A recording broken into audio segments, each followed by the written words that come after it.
investasi. Karena kan saya juga kebetulan di luar Sumatera ya, aktivitas bisnis saya itu investasi.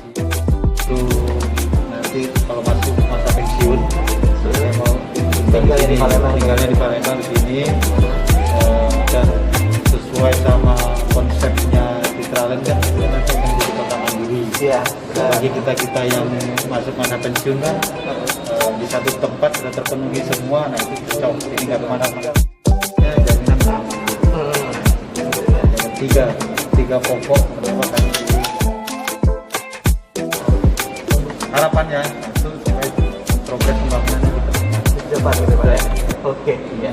Terima kasih Pak Syahril atas waktunya dan testimoninya.